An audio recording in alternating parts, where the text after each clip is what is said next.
Bonjour à tous. Alors, il n'y a pas longtemps, j'ai fait une vidéo sur les techniques prévisionnelles en astrologie. C'était sur les transits. Aujourd'hui, je vais vous parler des progressions ou directions secondaires. Alors, c'est une autre technique qui est beaucoup moins connue, qui parle de cycles beaucoup plus lents et qui donne un petit peu une vision d'ensemble sur une vie. Et c'est très intéressant à regarder. Je vais vous donner aussi un petit truc dans cette vidéo, un petit truc pour connaître la position de votre soleil progressé, si vous connaissez la position du soleil dans votre thème astral.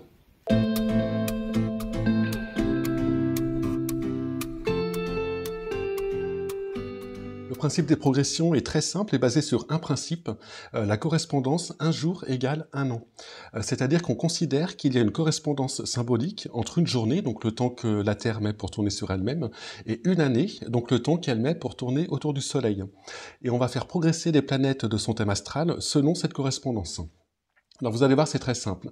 On va prendre un exemple. Une femme née le 2 avril 1957 à Tulle, que je vais appeler Simone. Donc voici son thème astral. Alors, elle est bélier, ascendant, gémeaux. Je vais mettre des planètes rapides en couleur, car ce sont elles qui vont nous intéresser. Alors, si on regarde dans les éphémérides, on va avoir la position des planètes pour sa date de naissance.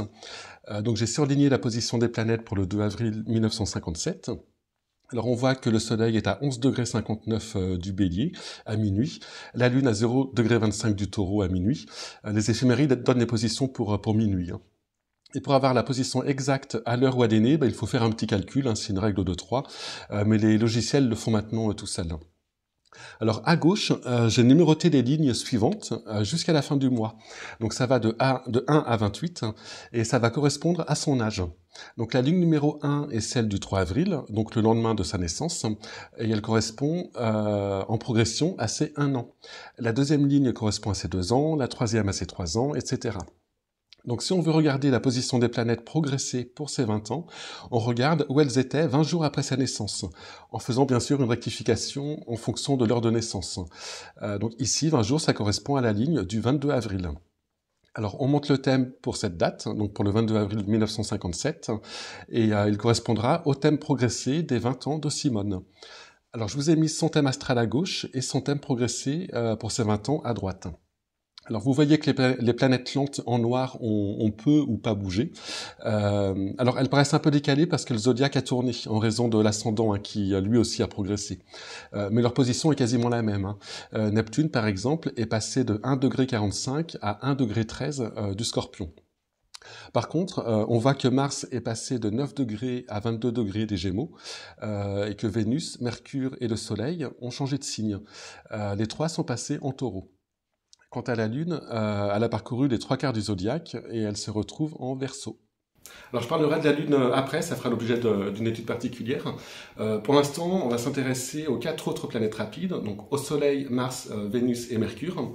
Ce qui va être intéressant à regarder, ça va être l'âge auquel ces planètes changent de signe, et aussi l'âge auquel ces planètes deviennent rétrogrades. Si c'est le cas, c'est pas toujours le cas dans une vie humaine, ça dépend de la date de naissance. Si vous avez une planète rétrograde dans votre thème de naissance, ça va être intéressant de regarder à quel âge la planète redevient directe, en progression. Donc voici à nouveau le thème astral de Simone. Alors je ne vais garder que les éléments qui nous intéressent, donc les planètes rapides. Alors elles sont à la même place, mais elles sont décalées parce que le zodiaque a tourné. Quand on enlève l'ascendant, le logiciel met le bélier à gauche par défaut. Donc je l'ai fait progresser. On voit que Mercure est passé en Taureau rapidement après sa naissance. C'était 3 jours après sa naissance, ce qui correspond à ses 3 ans. Je continue, et là on voit que Vénus passe en Taureau, suivi de près par le Soleil. Ça correspond à ses 17 et 18 ans. Je continue encore un peu, et je m'arrête à la position des planètes au 25 avril 57, qui correspond à ses 23 ans, donc 23 jours après sa naissance, car on voit que Mercure devient rétrograde à ce moment-là. Il y a un R à côté de sa position. Alors, en temps réel, Mercure va être rétrograde, c'est-à-dire qu'il va sembler reculer dans le ciel, donc sur le zodiaque, durant 24 jours, ce qui correspond à 24 ans en progression. Donc Simone aura un Mercure rétrograde dans son thème progressé durant 24 ans, donc de l'âge de 23 ans jusqu'à l'âge de 47 ans. Quand il repassera en course directe, donc à ses 47 ans, donc c'est la carte qu'on a ici, le Soleil sera toujours en Taureau, mais à la toute fin du signe. Vénus sera passée en Gémeaux, Mars sera passé en Cancer. Donc je termine jusqu'à arriver à ses 50 ans, et là on voit que le Soleil est passé en Gémeaux. Alors on peut mettre tout ça sous la forme d'un tableau. Ici le tableau va de la naissance de Simone à ses 50 ans, vous avez les âges en haut, mais on peut le faire pour toute une vie, hein. Alors sur la première ligne, on voit que le Soleil est passé en Taureau à ses 18 ans et en Gémeaux à ses 48 ans. Sur la deuxième ligne, on voit que Mars est passé en Cancer à ses 32 ans. Sur la dernière ligne, on voit que Mercure est passé en Taureau à 3 ans, puis il y est resté jusqu'à ses 50 ans, et même au-delà, car il a rétrogradé dans ce signe de ses 23 ans jusqu'à ses 47 ans. Alors comment ça s'interprète? Les progressions, c'est un petit peu notre horloge interne, ça donne des indications sur notre évolution intérieure. Donc quand une planète change de signe, il y a souvent un changement dans la fonction liée à cette planète.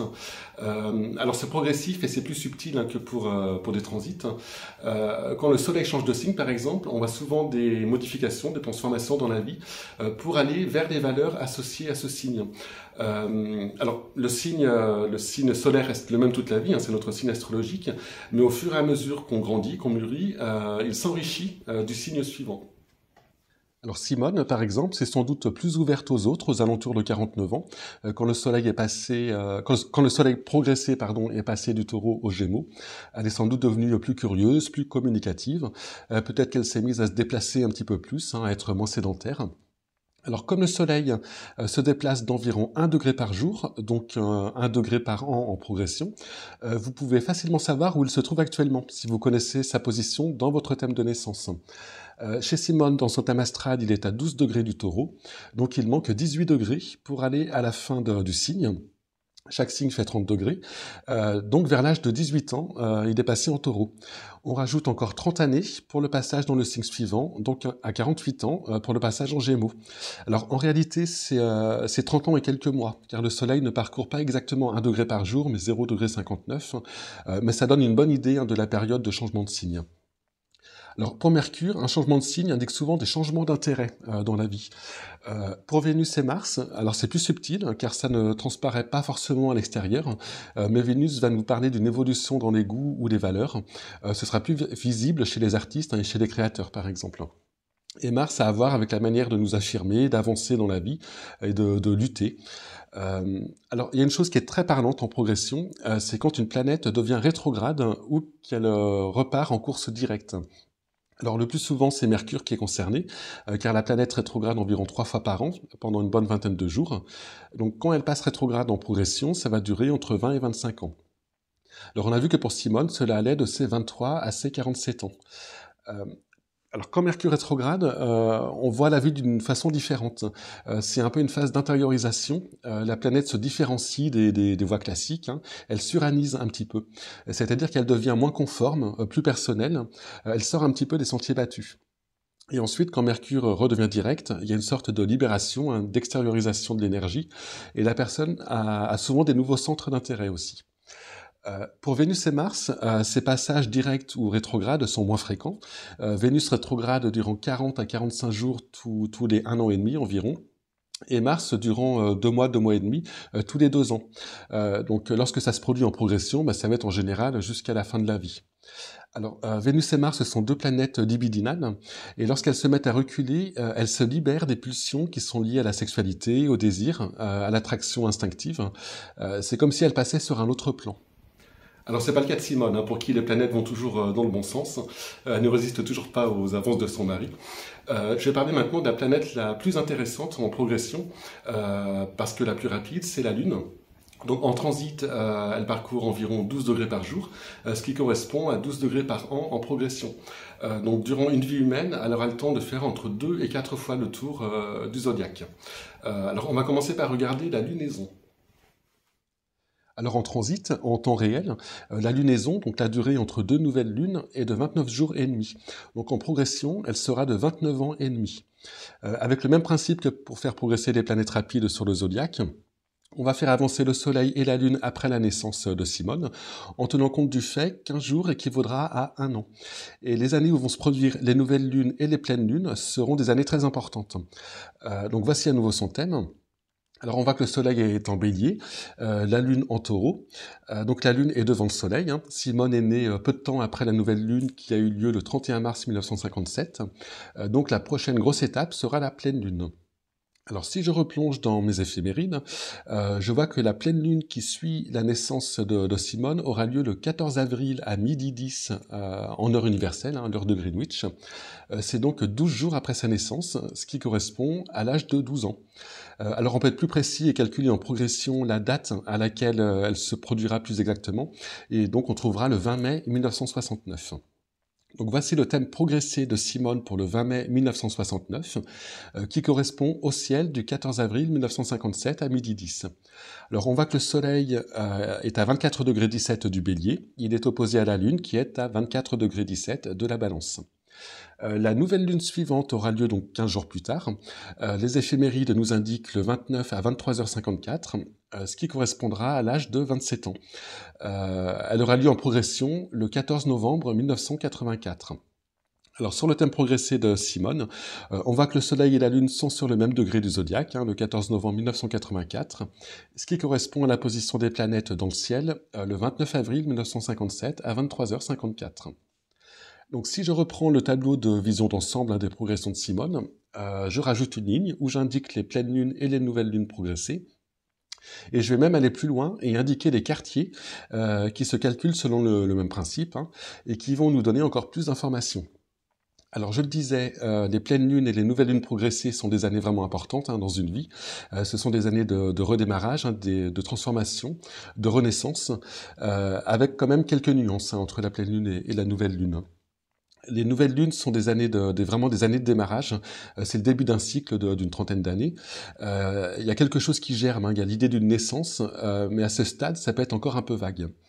Les pleines lunes sont des périodes d'apogée. On est arrivé un petit peu à la plénitude, hein, du cycle qui a commencé à la nouvelle lune. Comme le cycle va maintenant décroître, il va falloir donner un nouveau sens, une nouvelle direction à son action ou à sa façon d'envisager les choses. Ça peut être là aussi un nouveau départ. Alors, on a vu qu'on pouvait obtenir la date exacte, hein, de ces nouvelles lunes et des pleines lunes progressées, mais elles se font sentir plusieurs mois avant et plusieurs mois après. C'est un peu comme les transits d'une planète lente, hein, c'est progressif. Et alors les quartiers correspondent à des moments de tension, ce sont un peu des mises à l'épreuve, hein, de ce qui a été initié à la pleine lune précédente ou à la nouvelle lune précédente. Alors je demande systématiquement en consultation si la date de la dernière pleine lune ou de la dernière nouvelle lune progressée évoque quelque chose au consultant. Et le plus souvent c'est le cas. Il y a, quand on regarde les différentes étapes, hein, de la lunaison, il y a un aspect de sa vie qui se greffe sur ce cycle. Par exemple cette semaine j'ai eu un homme, c'est un architecte en consultation, qui a démissionné il y a quelques mois de son cabinet d'architecture pour monter une entreprise parce qu'il a inventé un concept qu'il voudrait commercialiser. Et donc sa démission correspond au premier quartier de la lunaison. Et donc je lui ai demandé si la nouvelle lune précédente, donc c'était en 2016, lui évoquait quelque chose. Alors je ne sais plus le mois. Donc sur le coup, ça ne lui évoquait rien. Et en fait, en réfléchissant, il s'est aperçu qu'en fait, ça correspondait au moment où il a eu cette première idée de ce concept qu'il va bientôt commercialiser. Et donc quand on regarde ensuite dans l'avenir, on voit que la prochaine étape, la prochaine grosse étape, ça sera la pleine lune progressée, ça sera en 2029 pour lui. Et donc il y a fort à parier que, donc, a priori ça va se faire, hein, cette commercialisation, ça devrait marcher, vu les transits qui l'attendent. Le timing est plutôt pas mal pour lui. Et je pense qu'en 2029, il sera à l'apogée un petit peu de ce cycle. Ça marchera bien, et donc il va sans doute passer à d'autres choses. Il ne pourra pas faire mieux, il ne pourra pas aller plus loin dans ce concept, dans cette commercialisation. Donc ça va sans doute continuer à tourner, mais lui va vouloir sans doute faire autre chose. Alors, dernier point très important à regarder dans les progressions, c'est le parcours de la Lune progressée. Donc, on va reprendre le thème de Simone. À l'extérieur, j'ai mis un deuxième cercle où on va voir avancer la Lune. Donc là, on est à sa naissance, hein, la Lune est à sa position natale. Elle va parcourir 12 degrés par an. Donc la voici à ses 1 an, à ses 2 ans, 3 ans, 4 ans. Et là, on voit que la Lune est passée sur l'ascendant, entre ses 3 ans et ses 4 ans. Alors, c'est une étape importante. Alors, à son âge, hein, ça va pas être très parlant, car elle est trop petite pour décider de quoi que ce soit. Et je vais donc faire avancer la Lune d'un cycle supplémentaire. Donc, on va se retrouver au même endroit, mais 28 ans plus tard. Donc nous sommes début avril 1988, Simone a 31 ans, et sa lune progressée repasse à nouveau sur son ascendant. Donc je le disais, cela va avoir une signification particulière, hein. De même que quand la Lune passe sur le fond du ciel, sur le descendant et sur le milieu du ciel. Alors l'endroit où se trouve la Lune progressée indique un secteur où on ressent le besoin de s'investir. Alors ça peut être un domaine de la vie qui nous préoccupe, mais pas forcément. On peut juste avoir envie d'y dépenser son énergie. Quand la Lune passe sur l'ascendant, donc elle rentre dans la première maison, c'est un moment où on a plus besoin d'autonomie. On a envie de redonner un sens à sa vie. On devient véritablement auteur, hein, de sa vie. Quand elle passe sur le fond du ciel, donc elle rentre dans la quatrième maison, on a tendance à s'investir dans son foyer. On y introduit des changements. On a envie de prendre soin de soi, de se ressourcer. Quand elle passe sur le descendant, donc quand elle rentre en maison 7, on s'investit davantage dans ses relations. On est plus dans le partage, hein, et dans la coopération. Quand elle passe sur le milieu du ciel, donc elle rentre en maison 10, là on s'investit dans sa profession, on met l'accent sur sa situation sociale. Il y a une nouvelle compréhension de ce pourquoi on est fait, de ce qu'on a à accomplir dans ce monde. Alors, on peut reprendre le tableau de Simone et rajouter une ligne avec le passage de la Lune en conjonction aux angles. Donc, AS, c'est l'ascendant, FC, c'est le fond du ciel, DS, le descendant, et MC, le milieu du ciel. Alors, on commence à avoir pas mal d'informations, hein, sur les 50 premières années de Simone. Donc là, on a vu le passage de la Lune sur les 4 angles, donc l'entrée dans les 4 maisons angulaires, hein, qui correspondent à des secteurs de vie importants. Mais il est très intéressant de regarder le passage de la Lune dans chaque maison.